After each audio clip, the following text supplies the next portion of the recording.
المرسلين وعلى آله وصحبه أجمعين أما بعد. So in the beautiful seerah of our beloved Prophet sallallahu alaihi wasallam, we're at the point where the Quraysh have finally sent Suhail ibn Amr, and this is a Sahabi that becomes Muslim later on. At this time, he is not a Muslim, like Khalid bin Walid and like Abu Sufyan and Hinda radiallahu anhum and others. But Suhail was a man known that when the Quraysh actually wanted to make a deal, this is a man they would send. And Rasulullah sallallahu alayhi wasallam, when he saw Suhail ibn Amr, he realized that the Quraysh were serious and he became happy. And he took a good indication from the name Suhail, because it comes from Sahal, that Allah has made easy now the negotiation. And Rasulullah sallallahu alayhi wasallam, when he came out for Hudaybiyah, he came out with the intention of peace, an intention of making a sulh, of a peace treaty. He didn't come out with the intention to fight. Even though when the rumors of the death of Uthman came, Rasulullah sallallahu alayhi wasallam, all of the Sahaba radiallahu anhu, from their immense love for Uthman ibn Affan, they were prepared to fight to the death, to take vengeance for it. But the niyyah, the intention was for peace. So when Suhail came, the Prophet ﷺ was happy. Now the negotiations begin. No treaty is signed. Now discussions begin. The Muslims, they came out in ihram. They wanted to perform the Umrah. But Suhail came to represent the Quraysh who were not allowing them to perform Umrah. Now before they even got to writing down anything, an interesting incident happens. Abu Jandal ibn Suhail ibn Amr, who is the one representing the Quraysh, his name is Suhail. His son, Abu Jandal, who is the son of Suhail ibn Amr, he is a Muslim. His son is a Muslim. But the Quraysh don't allow Abu Jandal to perform the hijrah. They tie him up. Now subhanallah, for our Muslim brothers and sisters here and watching online and around the world, when we hear about the Sahaba radiallahu anhu, when we read from the seerah of Rasulullah sallallahu alayhi wasallam, we need to think at how much sacrifice was performed, was given for this religion of Islam. So when we look at our hardships today, me and you, and the small tests that we go through, it's nothing compared to what the Sahaba radiallahu anhum went through. We should value our Islam that came to us with the blood and life of those beautiful Sahaba radiallahu anhum. Abu Jandal, he doesn't want money, he doesn't want power, he just wants to go and perform hijrah and be in Medina with the beloved Prophet sallallahu alaihi wasallam and practice his religion in peace. That's all he wants. But the Quraysh, they don't allow him. They tie him up. And I don't mean tie him up in a metaphor. I mean physically tie him up with ropes. So now Abu Jandal, he hears that the Muslims are very close to Mecca. They're in Hudaybiyah. And he hears the one who he loves, Rasulullah sallallahu alayhi wasallam, and his beloved ashab, Abu Bakr and Umar and Uthman and Ali and others, are right there, close to Mecca. He cannot bear to be tied down. But he can't escape. So what does he do? He finds a moment to get away from the Quraysh, and still tied up in ropes, he hops. Subhanallah. He hops. His feet are tied. He hops all the way from Mecca to Hudaybiyah. He hops, tied up, hiding from the Quraysh, jumping with his feet tied still, from Mecca all the way to Hudaybiyah. And the Muslims, when they see him with this hardship that he's going through, imagine, Hudaybiyah is not that close to the inside of Mecca. If you go today to where the old Mecca used to be, and you go out to Hudaybiyah, it's a good distance. Imagine hopping, scared, hiding that whole way, tied up still. But Abu Jandal ibn Suhail ibn Amr, he makes it to the Muslim camp. And the Muslims, Ammar and others, are very happy to see Abu Jandal, radiyallahu anhu. But his father, Suhail ibn Amr, who at this point is not a Muslim, he hears that my son has come here. And he had tied his son. So he tells Rasulullah sallallahu alayhi wasallam that before any negotiation, you have to return Abu Jandal to Mecca. This is a very difficult thing. Why? Abu Jandal radiyallahu anhu is a Muslim. And he loved Rasulullah sallallahu alayhi wasallam. And Rasul alayhi salatu salam, he loved his ashab. He loved his companions. And imagine if somebody you love, imagine this. Everybody pay attention. Sisters especially.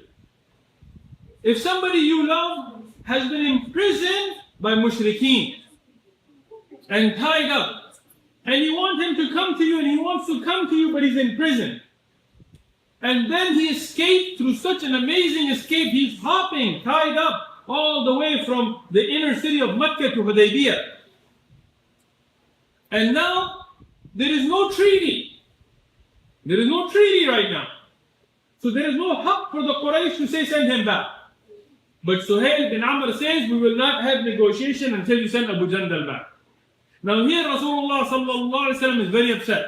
He tells Suhail bin Amr that, look, right now we have no treaty. So according to the rules, since he's come to us, he's going to be with the Muslims like everybody else who made hijrah.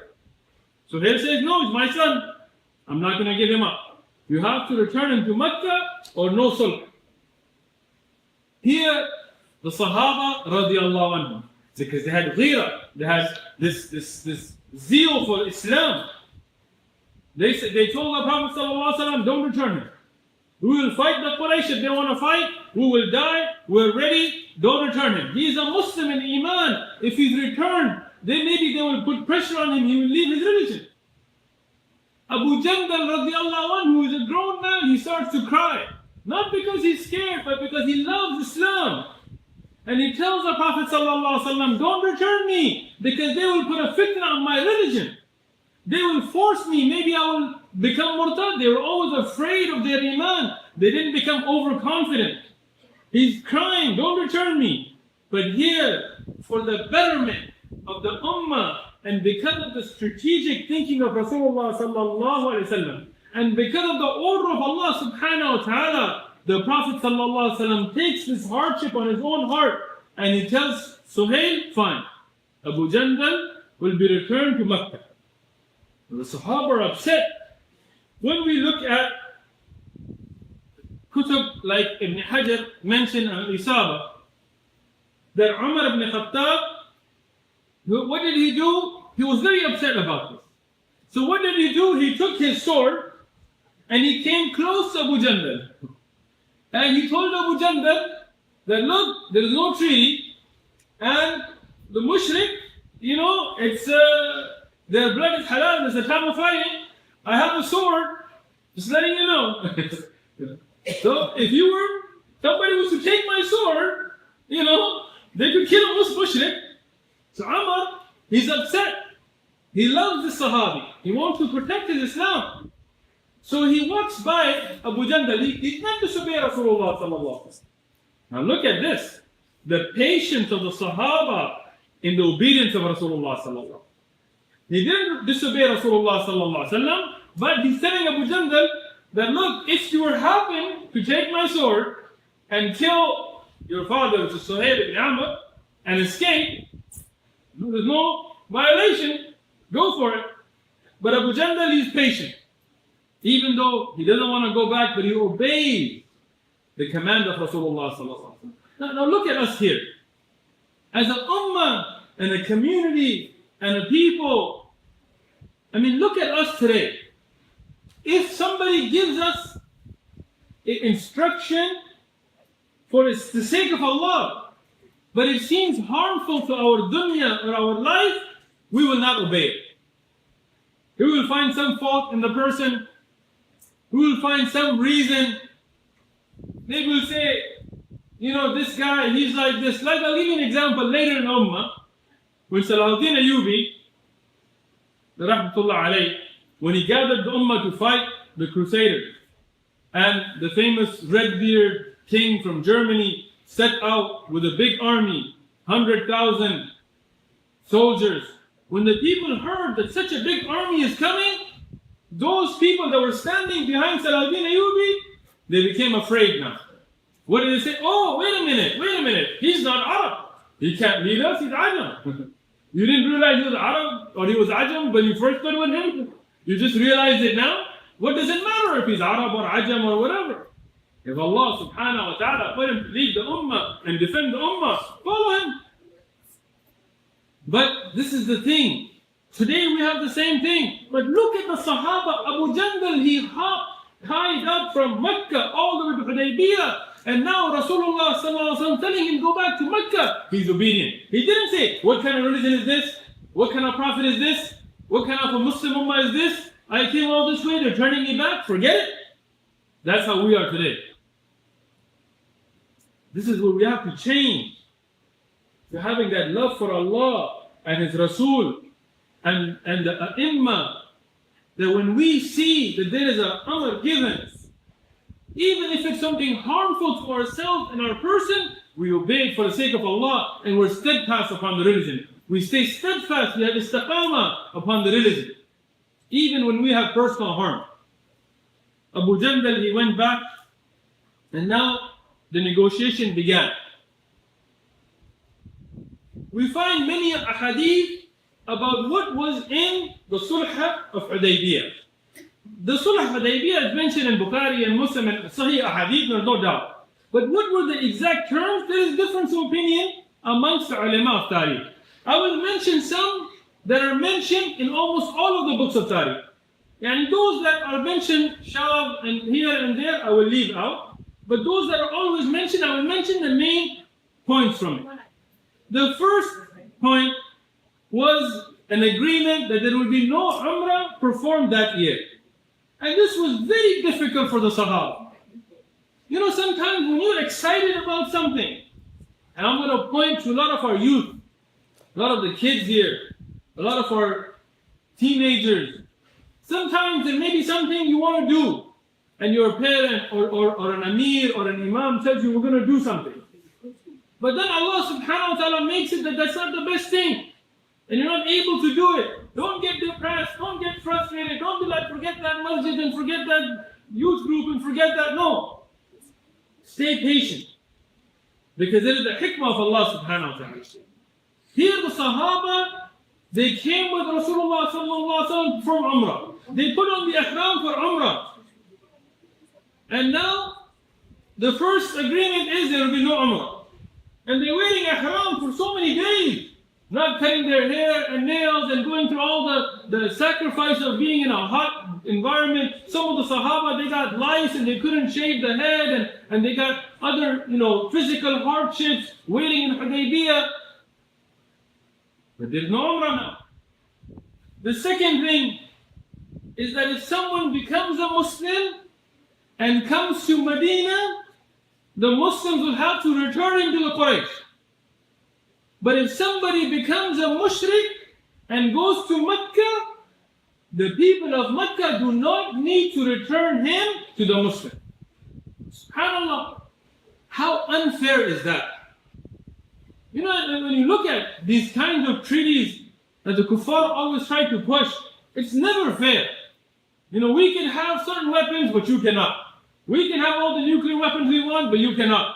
We can have all the submarines all over the world, but you cannot. What? Who gave you that ability? What is the fairness there? No, if we even suspect that you're developing something, we're going to attack you. But why doesn't somebody attack you? Who's the only country to ever use nuclear weapons or atomic weapons in war? I'll leave that to your own imagination. I won't mention the answer. Google it. But here, the Quraysh, they came with very unfair terms. If somebody becomes a Muslim, goes to Medina, you have to return him back. But if somebody goes to Mecca, we will not return them. This is like being a bully or trying to be a gangster or something like. It's not fair terms. But the Prophet ﷺ agreed to them. And Umar and the Sahaba, they're upset that why are we agreeing to unfair terms? But it's the hikmah of Allah subhanahu wa ta'ala. And sometimes we are the same way, we're impatient. Why isn't the Muslim Ummah back together yet? Why are we still having this? But there is the hikmah of Allah subhanahu wa ta'ala. And you have to believe and have yaqeen and follow in the hikmah of Allah subhanahu wa ta'ala. Now, one point, as Ibn Kathir and other ulama have pointed out, that Allah subhanahu wa ta'ala made it that in the writing, instead of writing أي أحد, they put أي رجل. That any man who becomes a Muslim and comes to Makkah. And there was a beautiful hikmah from Allah subhanahu wa ta'ala and the slip from the Quraysh here. And we'll discuss that later. So the writing came out to be if any man becomes a Muslim. It didn't include women. The third point, that this sulh, this agreement, will last for 10 years. 10 years. And then we'll see how it goes after that. The fourth, that if any Arab tribe who may be Muslim or may not be Muslim wants to come in on either side of the agreement, they can join. What does that mean? That this agreement, this sulh, is between the Muslims and Quraysh. But if any of the Arab tribes want to join in with this on the side of the Quraysh, they will have peace from the Muslims as well, and they'll have to abide by the laws of the sulh. And if any Arab tribe, even if they're not Muslim, want to join on the side of the Muslims, then they will have peace from the Quraysh, and they will have to abide by the rules as well. And what we find in the authentic narrations in Tariq, that the 𝐒𝐮𝐻 Qabila or tribe, they joined even though they were not Muslims. They joined on the side of the Muslims. So they were a party to the sulh on the side of the Muslims, even though they were mushrikeen at this time. But they had the same agreement with the Quraysh.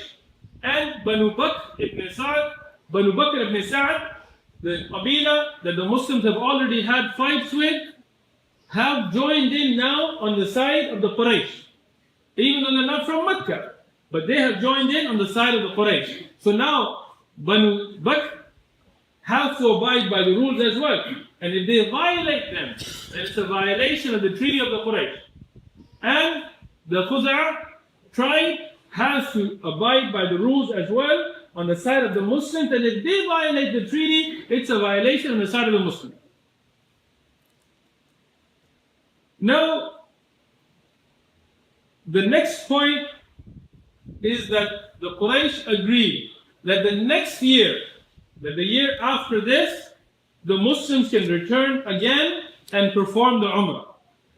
That even though they're being sent back this year, after one more year, in the next year, they can come and perform the Umrah. And now, subhanAllah, the Quraysh could have said, okay, we're making a sulh. If you're going to do it next year, go ahead and do it this year. But this is something of a giving hardship to somebody. In some of the languages, we call this zidd. You know, when you have a stubbornness, where you just want to harm somebody, and they just wanted to flex their muscle, they just wanted to cause harm. But the Prophet ﷺ was patient, and he agreed to this. The next point was that when they come for Umrah, they can only stay in Mecca for 3 days. Now, there is a point in fiqh from this. Why 3 days? Because at the 4th day's completion, you become a muqim. That's why the Prophet ﷺ, in the hadith in Sahih Muslim, he told the Sahaba during the times of Hijrah, when you had made Hijrah, you couldn't go live in Mecca. You couldn't become muqim in Mecca. You were a muhajir. At that time, Hijrah was fard on everybody. So at that time, the Prophet ﷺ ordered the Sahaba not to stay in Mecca more than 3 days. Because after the 4th day, the ruling in fiqh, we become muqim. And this is the opinion of the Shawafi and Hanabila and Ibn Qudama and others have supported this with other dalail. But this is the dalil from the dalail that show that if somebody is going to stay in a locality with the niyyah to stay there more than 4 days, they become muqim. Now, if we look at Ibn Umar in Azerbaijan and later in the jihads there, or we look at Rasulullah sallallahu alaihi wasallam in Tabuk and how they made Jama' and Qasr more than 4 days, but those were times of jihad. And those were times when there was no guarantee when you were returning. So you were not planning on staying there, you were stuck there due to a mission, and in that way for years somebody could be there, but never intend to become a muqim, never intend to stay more than 4 days, they will be musafir. But if you intend to stay somewhere more than 4 days, you are a muqim there. And this is the strongest call from the aqwal of the ulama, even though there is khilaf. And here in the seerah, why do we mention this? Because there is a dalil that has come up for this. Rasulullah sallallahu alayhi wasallam agreed to all these terms. And now a very important thing to keep in mind, because the Orientalists and others, they've tried to distort a lot of things. So what we know from the Sahih Ahadith is one of the points was that if anybody violates any point from these points, the sulh, the peace contract is null and void. Even if it is any tribe that has come in, like Banu Bakr ibn Sa'd on the side of the Quraysh and the Khuza' tribe on the side of the Muslims. If they violate it, the whole contract is violated. It's null and void. Remember that.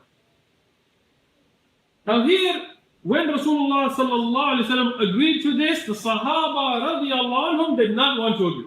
The Sahaba, they loved jihad, they loved to become shuhada, they were ready to fight to the death. And they did not want to take, because at this time the Muslims had strength. The Quraysh were on the defensive. The Sahaba were ready not to take this. But the Prophet sallallahu alaihi wasallam, and more importantly, Allah subhanahu wa ta'ala had a different goal, a different fath, a different victory in mind. So here, the Muslims, they were patient.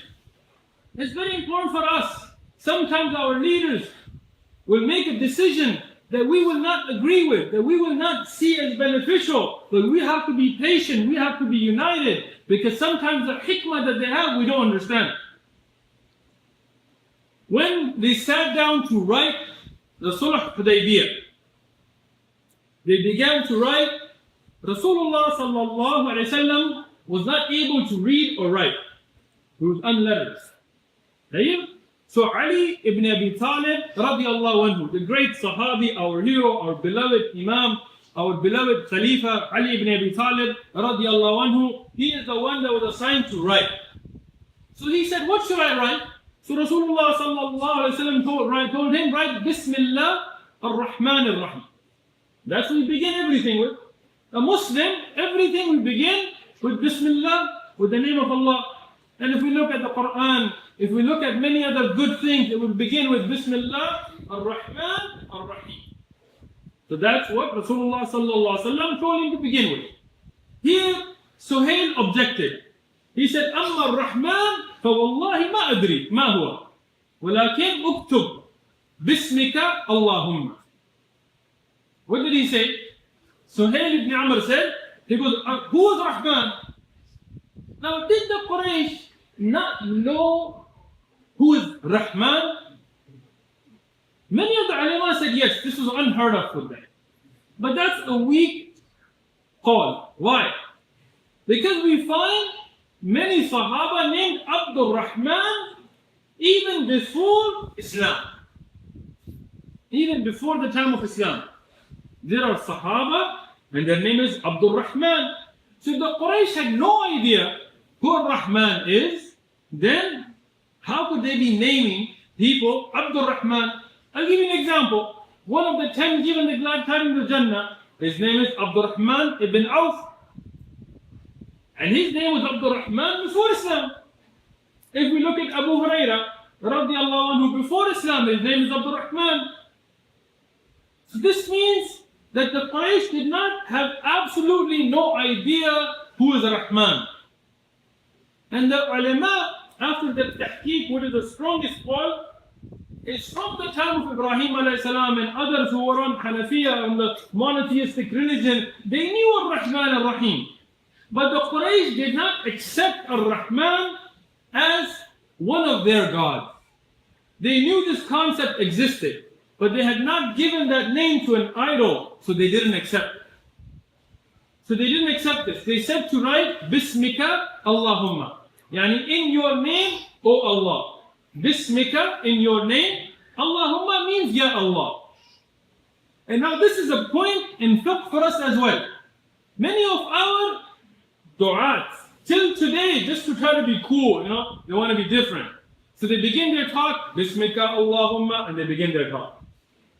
And nothing wrong with it. Bismika, wording wise, we begin with your name, you're talking to Allah. Allahumma, Ya Allah, there's nothing wrong with it.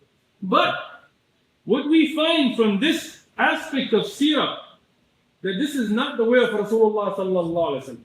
Even though linguistically there's nothing wrong with it, but the way of Rasulullah sallallahu alaihi wasallam is to begin with Bismillah ar-Rahman ar-Rahim. Now, if you begin a talk, you don't have to say Bismillah out loud. Like our salah, we say Bismillah silently. You can say it silently. You can begin with the hamd of Allah out loud. That's fine. But it is from the sunnah to begin with Bismillah ar-Rahman ar-Rahim. So here, the Quraysh rejected writing Rahman and Rahim in the Sulh Hudaybiyah, and Rasulullah sallallahu alayhi wasallam agreed to it. Sahaba are getting more and more upset. Why are we agreeing to this? We know Allah's Rahman and Rahim. Rasulullah sallallahu alayhi wasallam tells them, look, if we don't write Rahman and Rahim, it doesn't mean that Allah is not Rahman and Rahim. Allah is still going to be Rahman and Rahim. One of my own teachers, subhanAllah, he said Allah subhanahu wa ta'ala made a rad on the Quraysh in the Quran, mentioning the word Rahman 57 times. And mentioning Rahim 14 times. And subhanAllah, every surah from the Quran, when we begin it, except for Surah Tawbah, every surah in the Quran, what do we begin with? Bismillah ar-Rahman ar-Rahim. Subhanallah, the Quraysh, the Mushrikeen didn't want it written on one paper. Allah made it that every mushaf in every country has Bismillah ar-Rahman ar-Rahim. And every Muslim and non-Muslim who reads the Quran, they recite Bismillah ar-Rahman ar-Rahim. And everything we do, we begin with Bismillah ar-Rahman ar-Rahim. Allah made such a rad that they are finished, their thinking, their fikr is finished. Lat and Uzza are gone, nobody worships them. But Bismillah ar-Rahman ar-Rahim, till the day of judgment, people will be saying. Rasulullah sallallahu alayhi wa sallam told Ali bin Abi Talib to erase Bismillah ar-Rahman ar-Rahim and begin with, as they wanted to, Bismika Allahumma. Ali radiallahu anhu said, Wallahi, I cannot. Not because he couldn't, but because his heart had such love for Ar-Rahman and Ar-Rahim, he couldn't erase it. Rasulullah sallallahu alaihi wasallam, he told the Sahaba, where is it? He saw it, he erased it himself. He said, right, Bismika Allahumma. Keep going. Tayyib. They began to write that this is a sulh, this is a peace treaty between the Quraysh and between Muhammad Rasulullah. Suhail objected again. He said, Wallahi, if we knew that you were the Rasul of Allah, if we believed that, we would not stop you from coming to the Kaaba. So if we're stopping you, it means we don't believe that. So erase that and write Muhammad ibn Abdullah. This, the Sahaba became infuriated.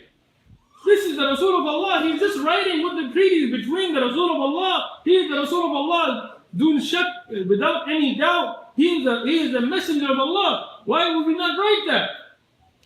But I said, no, write Muhammad ibn Abdullah. Rasulullah sallallahu alaihi wasallam told Ali bin Abi Talib, erase Rasulullah and write Muhammad ibn Abdullah, because no doubt I am Rasulullah and I am Muhammad ibn Abdullah. He goes, no doubt, my father is Abdullah. So, I am Muhammad ibn Abdullah, but I am also Rasulullah. So whatever they write, sallallahu alayhi wa sallam, either way, write it. Ali radiallahu anhu said, Wallahi, I cannot. And it's a very important point here. Ali ibn Talib radiallahu had the greatest obedience to Rasulullah sallallahu alaihi wasallam. But here he said, Wallah, you cannot. Why? Because there are usul. Sometimes al-amr fawq al-adab. And sometimes al-adab fawq al-amr. Sometimes when you're given an order, it takes precedence to your adab, to your good manners. And at other times, your manners have to take precedence even over the order. I'll give you an example. And this is something amazing in the life of Sahaba, and something we extremely lack today. Sometimes, what happens is, a person will say, I want you to go to this place. And you want to have good adab. And you're saying, no, a sheikh or to a person who's elder, why don't you go there first? And he tells you, you know what, I don't want to go there, I'm tired, I want you to go and get me something. And you're like, no, I have really good etiquette, I want you to go first. No, he's telling you go, just go. Here, the amr has to take precedence over adab. Right? At other times, for example, my teacher, Sheikh Sadiq, when I used to study with him, I used to tell him, Assalamu alaikum ya Sheikh. And he would say, don't call me Sheikh. My name is Sadiq, just call me Sadiq. I would tell him, Ala Raqsi ya Sheikh. And he would say, don't call me Sheikh. I would tell him, on my head, I accept what you're saying, my Sheikh. I would still call him a Sheikh. Now here he's ordering me not to call him a Sheikh, but the adab here has to take precedence. I'm going to still call him a Sheikh. Because it's not harming him, it's benefiting me as a student of knowledge to recognize his status. There are times where you have to take the adab on fawq al-amr. And at certain times, the amr fawq al-adab. And this is from the wisdom of a student to understand what fits. Ali radiallahu, he will give his life for Rasulullah sallallahu alaihi wasallam. He laid in the bed where the people were going to kill Rasulullah sallallahu alaihi wasallam. He would always be ready to do anything for Rasulullah sallallahu alaihi wasallam, but he cannot erase Rasulullah from Hudaybiyah. His adab takes precedence. Here Rasulullah sallallahu alaihi wasallam, he tells the Sahaba, because he cannot read it. Those narrations that Rasulullah sallallahu alaihi wasallam wrote it himself, these are matruq, these are extreme weak narrations. What is mahfud, what is preserved in the books of hadith, is that Rasulullah sallallahu alaihi wasallam couldn't even read. He asked the Sahaba, where did it say Rasulullah? He saw it, he smeared it with his hand, and he told another Sahabi to write Muhammad ibn Abdullah. And he continued the peace treaty. Now here, the Quraysh, they couldn't stand for Rasulullah sallallahu alaihi wasallam name to be written as Muhammad Rasulullah. But Allah subhanahu wa ta'ala in Surah Fath, He revealed ayat in the 29th ayah of the surah that Muhammadur Rasulullah. Allah subhanahu wa ta'ala revealed these ayat to make a rad of the Quraysh that Muhammad is the Rasul of Allah.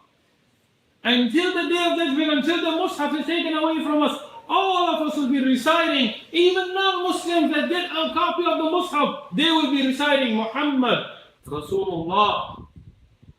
And the Quraysh didn't want it on a piece of paper, and it's on the tongues of every Muslim in every land. Allah subhanahu wa ta'ala made rad of the Quraysh. Now, at this time, the Sahaba radiallahu anhum, they became very upset. Their anxiety boiled over. They wanted to fight, they wanted to die fi sabilillah, they wanted to give victory to Islam, and they're being told to step back, to take a knee, as they say in football, right? To stand down, and to accept shurut, yani conditions for a sulh, for an agreement that are totally unfair. And on top of that, send back Abu Jandal, who came. And on top of that, they came wearing the clothing of ihram for Umrah. Now Rasulullah sallallahu alaihi wasallam is telling them, take off your ihram, cut your hair, shave your heads. You will not perform Umrah. And on top of that, remember we talked about early in the Seerat, when they were at the miqat in Medina, Rasulullah sallallahu alaihi wasallam, having the foresight, he told them to bring a sacrificial animal with them. Even though in Umrah you don't make the sacrifice like you do in Hajj. In Umrah you don't have to. But the Prophet sallallahu alaihi wasallam, having foresight, he had told all of them to bring the animal with them. And now he's telling them, as a fidya for not performing the Umrah, sacrifice that animal for the sake of Allah. And this is too much. The Sahaba radiallahu anhum, they love Rasulullah sallallahu alaihi wasallam. They're obedient, they're not disobedient. But this is too much for them. They are telling the Rasul of Allah sallallahu alaihi wasallam, let us fight. We're ready. Let us die. We want to become shuhada. Let us fight the enemies of Allah. Let us hit their necks. Let them chop our necks. We are ready. The Rasul of Allah sallallahu alaihi wasallam, he loved the peace. He loved the sulh. He's telling them no. Accept these agreements. So they're quiet. But they are not shaving their head. They're not taking off their ihram. Now here, some of the Orientalists and some of the people with diseases in their heart, they tried to make fitan. Oh, look at the Sahaba, they weren't obeying Rasulullah sallallahu alaihi wasallam. But as the ulama of Islam, and as many of my own teachers and others, they have mentioned that this was not disobedience to Rasulullah sallallahu alaihi wasallam.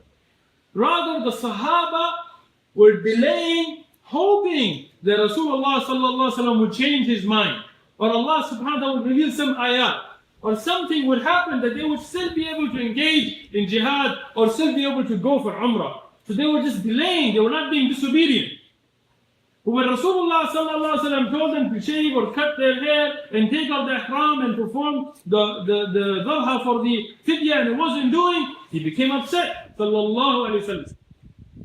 And he went back and he spoke to his wife Salama. Salama radiallahu anha, one of the wives of Rasulullah sallallahu alaihi wasallam, and a very underrated woman, because most people know about Khadija and Aisha and Zainab, but many of them don't know about Salama, and she was a very intelligent woman. And here she gives a beautiful nasiha, a beautiful shura, a beautiful advice, a consultation to Rasulullah sallallahu alaihi wasallam. She tells the Messenger of Allah, "Oh Messenger of Allah, may Allah make all of your days happy. Why do you seem upset?" He sallallahu alaihi wasallam, now he's discussing with his wife. Look at the importance of the Muslim woman. Look at the importance of making shura with your wife. He's discussing with his wife not what to cook and what to paint the house and useless things. He's discussing the umur, the things that have to do with the whole ummah. And he asks for her advice. And he asks her, "Now what should I do? The Sahaba are not doing this." She tells him, "Oh Rasulullah sallallahu alaihi wasallam, the Sahaba, wallahi, they love you and they will obey you. They're only doing this because they're hoping that you will change your mind, or Allah will reveal an ayah, or something will come and they'll be able to either fight jihad or perform the umrah. So why don't you go out and you do it? Lead by example. Go and shave your head and take off your ihram and perform the dhabha as the fidya. And when they see that you do it, they will know that there is no going back, and wallahi they will follow you because they love you and they're obedient to you." So when they see that the Rasul of Allah sallallahu alaihi wasallam is doing it, they know that nothing's going to change after that. So now Rasulullah sallallahu alaihi wasallam, he takes the advice of his wife, a woman, in the issues that have to do with Islamic State, with running this government.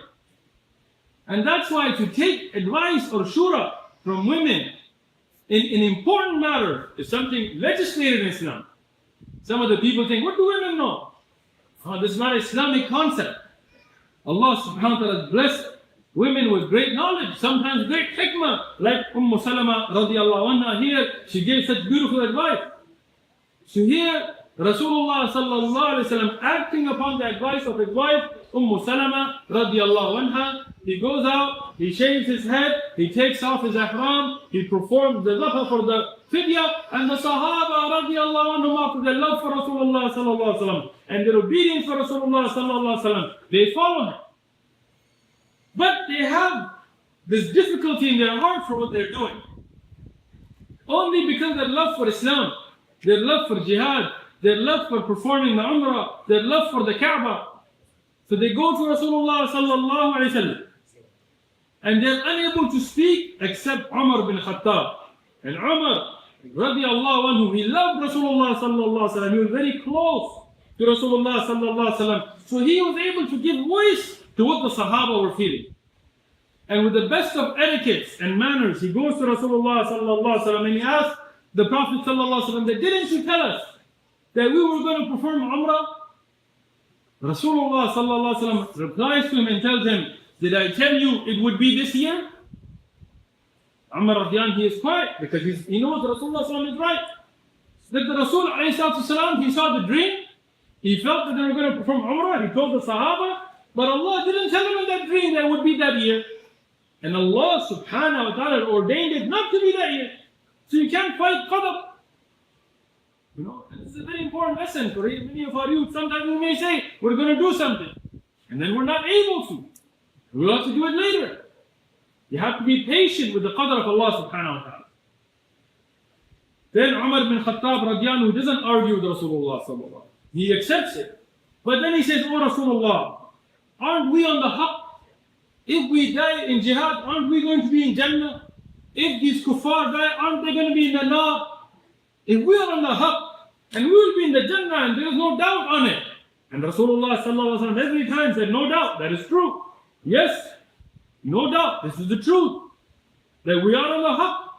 And if we become shuhada, we will be in Jannah. And if they die, they will be in the nar. And we are ready. Then Umar bin Khattab said, oh Rasulullah, then why don't we go and fight? If we can't perform Umrah this year, if Allah didn't ordain it, fine. But let's go and fight. Let's become shuhada. Let's fight the enemies of Allah. Here Rasulullah sallallahu alaihi wasallam, he tells him, look, I am the messenger of Allah. And Allah will never forsake me. And Allah will give me victory. And Allah will give me the nusrah. But when Allah subhanahu wa ta'ala wills.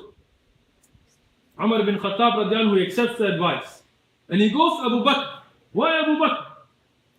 Because Abu Bakr was like a father figure to all of the Sahaba.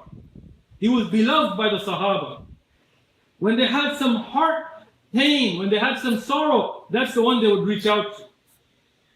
So he goes to Abu Bakr and he asks him the same question. And subhanallah, Abu Bakr as-Siddiq radiallahu anhu gives the exact same answers as Rasulullah sallallahu alaihi wasallam.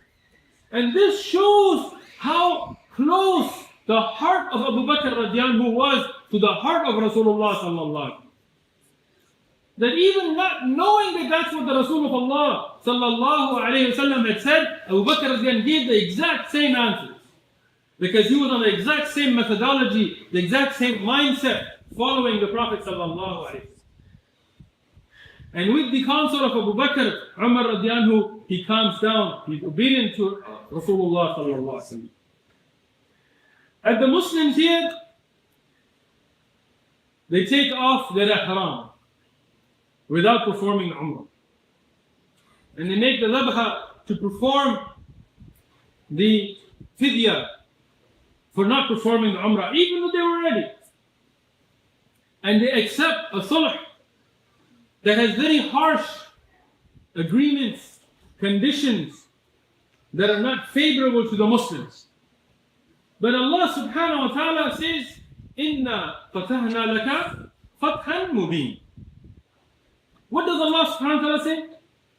Inna, not inna, but inna, yani verily we, fatahna, gave you a victory. Fathan, a victory, mubin, clear, amazing, great. A great fath. Subhanallah, if we look at the books of tafsir, if we look at Ibn Kathir, or Al-Baghawi, or Al-Tabari, or Qurtubi, or Al-Sa'di, or many of these books of tafsir, what is the rajih call, what is the clear call of the mufassirun? That what is considered al-fath mubin is not fath Makkah, but it's the fath of al-Hudaybiyah. Even though there is no fighting, even though there is no clear victory, it seems like a loss. But Allah subhanahu wa ta'ala calls it a great, clear, astounding victory. How? This is where the hikmah of insan doesn't work and the hikmah of Allah subhanahu wa ta'ala works. Even though many of the Muslims, they found this to be a very harsh treaty, but in reality Allah subhanahu wa ta'ala gave a great victory. And I will start to mention some of the fawaid of what was the victory of Fath of Hudaybiyah. The first and foremost, as all of the ulama across the board have mentioned, is peace. It's not having war, not having a constant threat, not having to worry about death and bloodshed.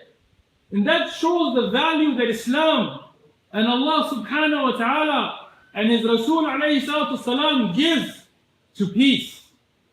Islam always works for peace. Allah subhanahu wa ta'ala called that peace that came through a sulh, through a peace treaty, a fath mubin. And that's the great victory, to have peace. Secondly, peace gives the Muslims time for da'wah. I mean, if you look at the Muslim ummah, whenever we've been at a state of peace, the ummah has become stronger. Islam has spread. People have become Muslim.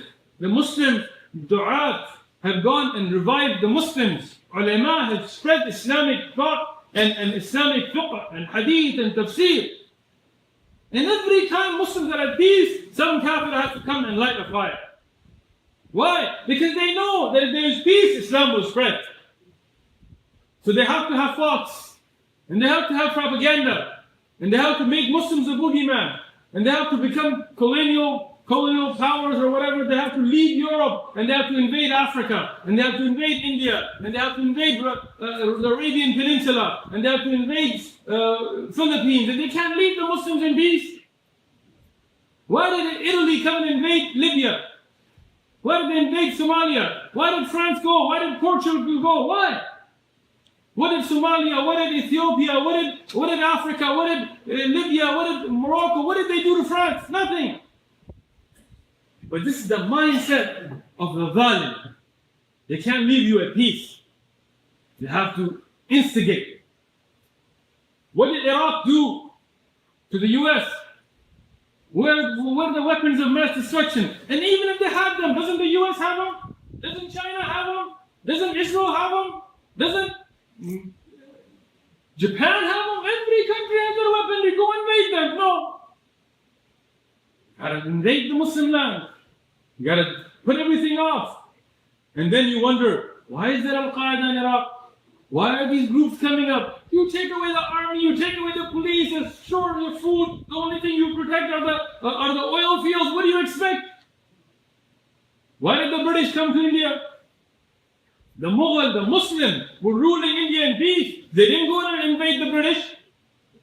Why did the British come to India? Go stay in your little island. No. We're going to make dhulm. And then we're going to say, you guys are backwards. You guys are uncivilized. You guys are immigrants. Get out of our country. Why did you come to our country? We don't want to be here. Leave us in peace. You come there, we're going to come here. Don't complain. Go build your wall somewhere. Tell you. So, here now, the great victory is peace. There is peace. And in peace there is da'wah. And in da'wah there is nas, people entering Islam. At the time of Hudaybiyah,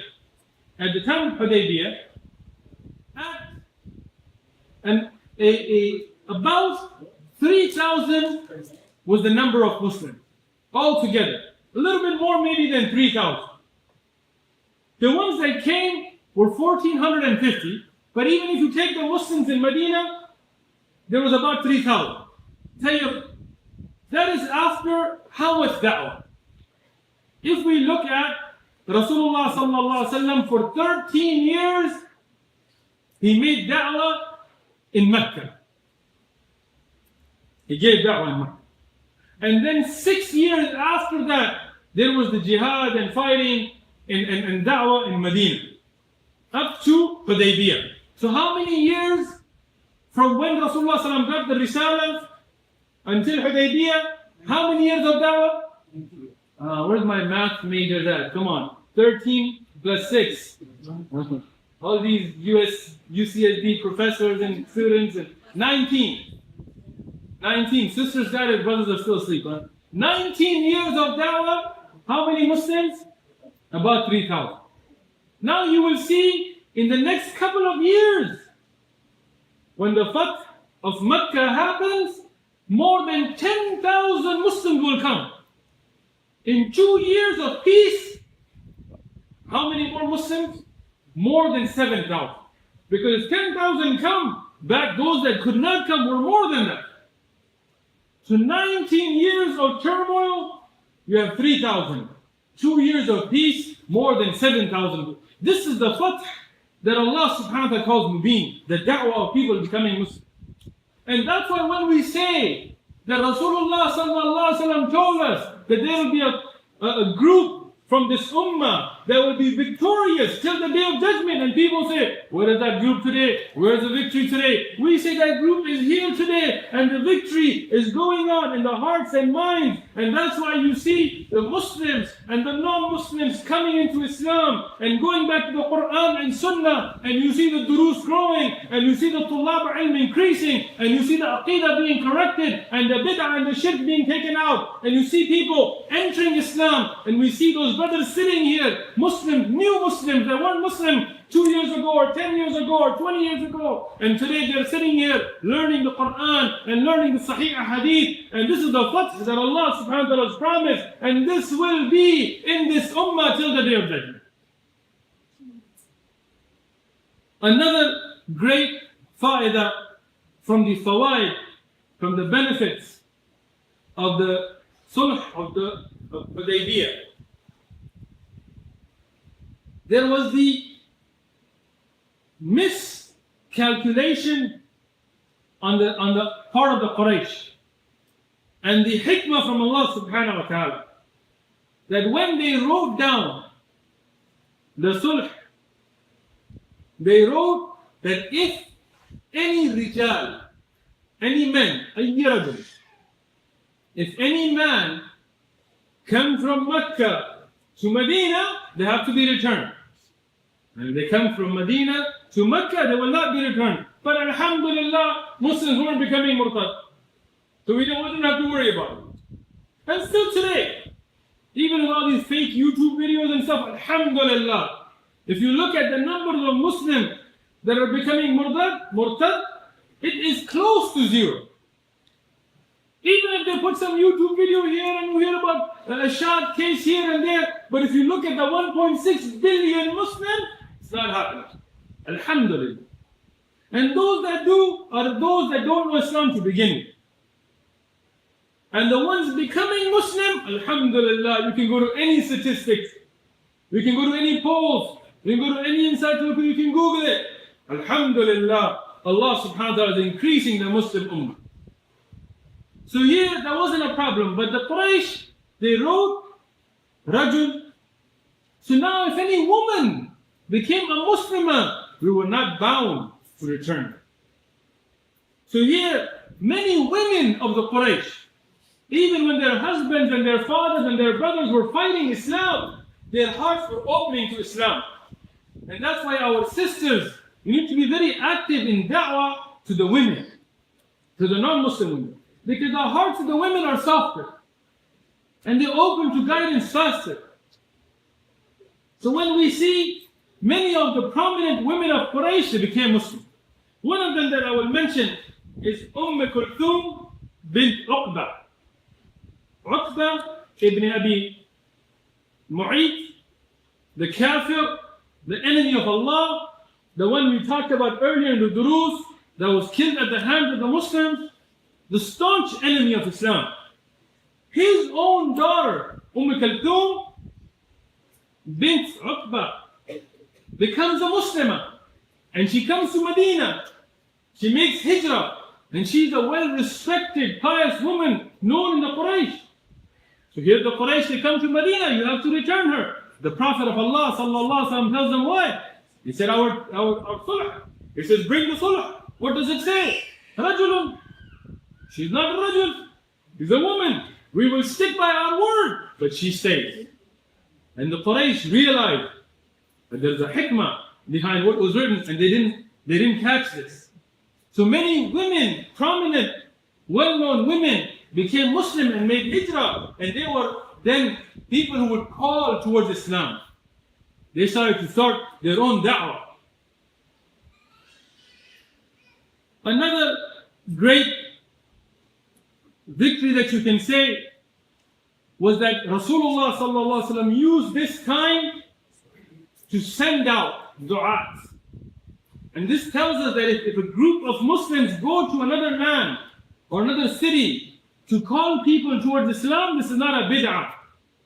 But they should call towards the true Islam, yani the Quran and Sunnah. And they should invite the kuffar and give nasiha to the Muslims. But they should also be focused first and foremost on having the right aqeedah themselves and calling towards the right aqeedah. And then not ignoring the most important priority, calling the mushrikeen and kuffar to Islam. Today we have du'at who say we're going to go do da'wah, but then they don't want to talk to non-Muslims. What do? They go to a place filled with mushrikeen, filled with kuffar, people going to the nar. And what do? They try to find that one Muslim somewhere. Some of our brothers in different massages are going to be giggling now. They go to the yellow pages, and nowadays we don't have, they have the Google, right? But they used to have yellow pages, the white pages. And they would try to find that one guy named Muhammad. And all these people want to know about Islam. No, that's not our job. Elders said no. That's the job of somebody else. We are doing the work of Rasulullah sallallahu alaihi wasallam. That's the work of Rasulullah sallallahu alaihi wasallam, to go find that one Muslim or find the Imam of the masjid and tell him, are you going to come for salah? Tak. Muazzin said, here is miswak, here is a atar, come to the masjid. I'm the muazzin, I come 5 times a day. It's okay, we still want to remind you. Okay, we're done. Ta'aleem time, let's go get some sleep. This is the da'wah of Rasulullah sallallahu alaihi wasallam. No, the da'wah is tabligh is a responsibility of this ummah. We need to go out and we need to call toward Allah subhanahu wa ta'ala, but upon the kitab and the sunnah, and go out to the kuffar and mushrikeen and to the Muslim. There is no doubt, if a Muslim has gone astray, to give him nasiha, to call him to the kitab and the right aqeedah, it's true. But not when you go to a liquor store and you see a Muslim selling liquor and you do that and you tell him, brother, we're going to have ta'aleem come. And he comes, you tell him, don't say anything about the liquor, it's okay. 10 years, he's still selling liquor. Don't say anything about the liquor, it's okay. Amr bin Maruf, okay, but what happened to Nahy al-Munkar? He's going to graves, he's making sujood, it's okay. Hikmah. Let him make sajda, it's okay. No? We're going to tell him about the fadail of Quran. Okay, let's go to the tafsir dars. No. No tafsir dars. We have fadail dars, it's okay. That's it. Fadail. Okay, let's learn ilm. No. Go back to the fadail dars. Okay, the fadail should encourage you to do something, right? Like you learned the fadail of ilm, let's go learn ilm. No. Stick to the fadail. Stay in that hamster wheel. Just keep going round and round. Don't get past it. No. Allah subhanahu wa ta'ala, He gave us fadail, we should make durus of fadail, but then go learn the aqeedah. Go learn the Quran. Go learn the tafsir. Go learn ilm. Go and give da'wah to kuffar. Go to those that are going to go to the nar. A Muslim, if he is a true Muslim, if he makes salah, someday he'll still go to Jannah. Even if he goes to the nar, but he will still be from the people of Jannah. But the kafir, if he dies on shirk, your neighbor, your co-worker, the guy next to your masjid that you never wanted to talk to, that you are not our work, don't look at him, keep walking, right? that kafir, if he dies, he goes to the Lord forever. He will hang from your neck on the day of judgment. Here Rasulullah sallallahu alaihi wasallam used this opportunity to send the du'at out to the different lands and to give da'wah and to call toward Allah subhanahu wa ta'ala. And this da'wah done without the fear of war, going out, it produced great results. And this was a great fath. This was a great victory. I want to mention one thing before we end the dars today, because it's really important to understand that even this time was a very difficult time. Even in this time of peace, it wasn't all roses and relaxation.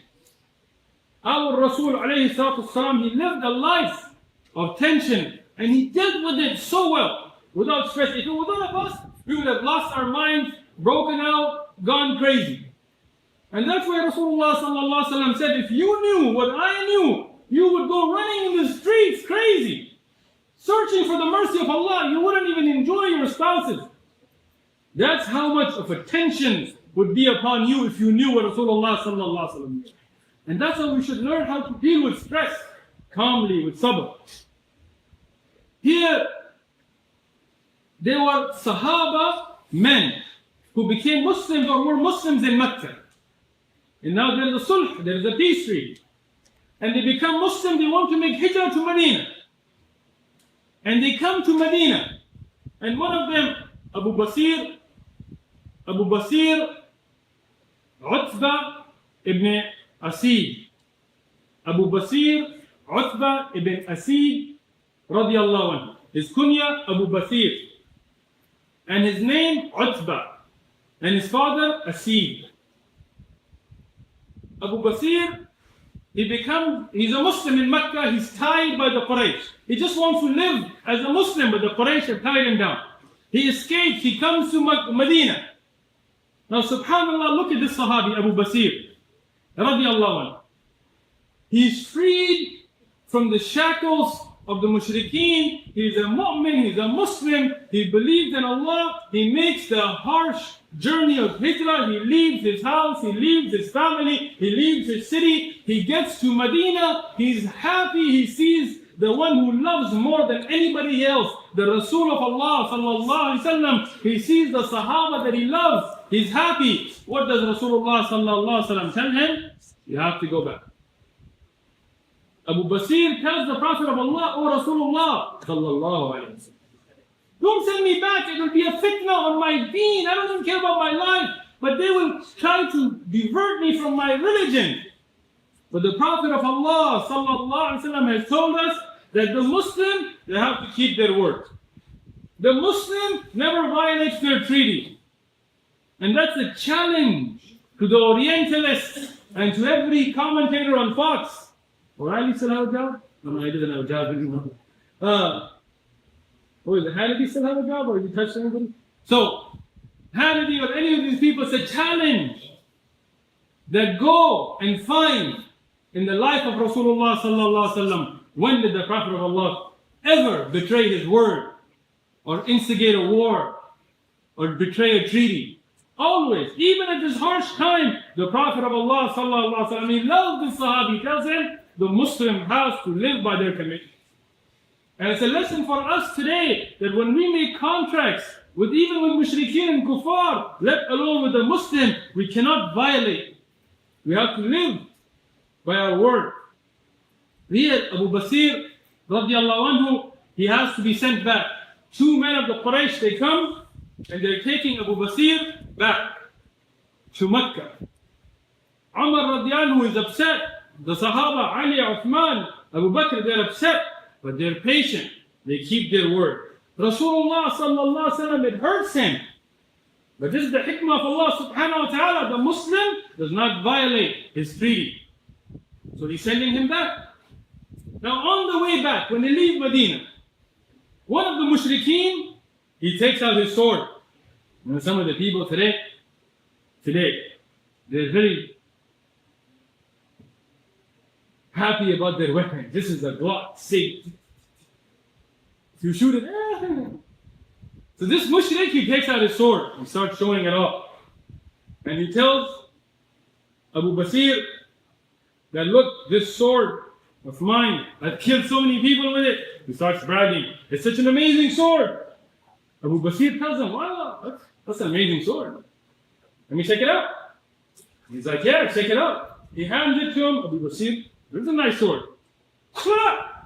He cuts him, chops off his head. It's not the sword, it's the hand. Abu Basir kills that mushrik. And he runs after the second. The other one, he takes off. He's got a sword too, but he ain't trying to fight. He breaks, runs like a pump. That's an amazing. He starts running. He gets to Medina. Where does he run to? Does he run to Mecca? No. He doesn't run to the Quraysh. He runs to Medina. Why? Because he knows Rasulullah sallallahu alaihi wasallam is a man of his word.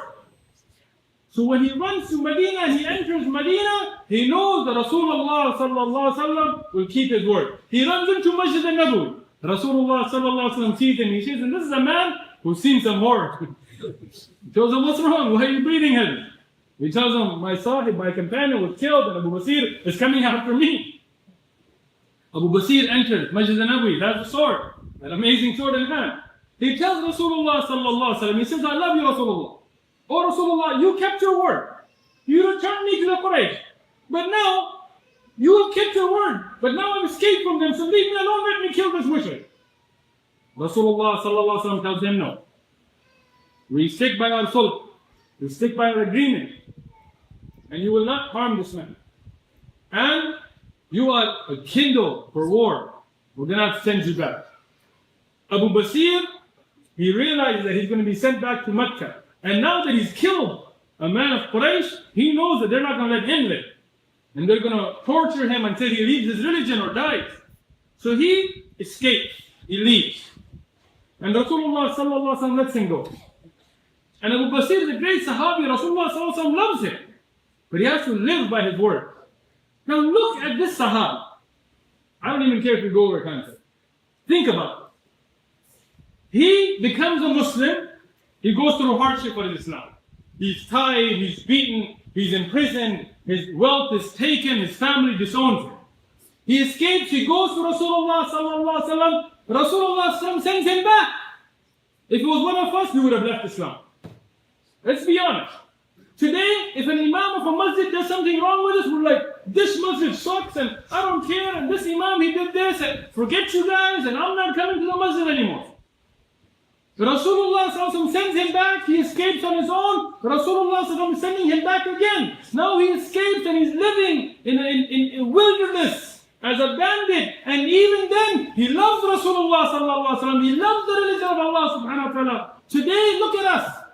If some Muslim turned us into the kuffar today, we would be cursing that person and we would be cursing that ummah, and many people would be leaving Islam. Or at least if somebody is following the right aqidah and they make some mistake, like these guys, they have bad etiquette, I'm not following their aqidah anymore. Maybe that person is bad. Why you leave their aqidah? The aqidah for Allah. Well, let's look at them. These guys, they scratch themselves and say, okay, you don't do it. If they do it, they're bad. Leave them, but follow the Quran and Sunnah. This is the trick of shaitan that the Sahaba didn't follow. This Sahabi, he lived by himself until other people from Mecca, they started to escape and join him. And now they were not a part of the Sulh because they were not a member to the signing of the treaty. So now they were in a way free to do as they like. So they started to attack the Quraysh. In some weaker narrations, and these narrations have weakness, the Quraysh tried to attack them and they escaped and started guerrilla warfare, but I found weakness in those asanid that I've left this.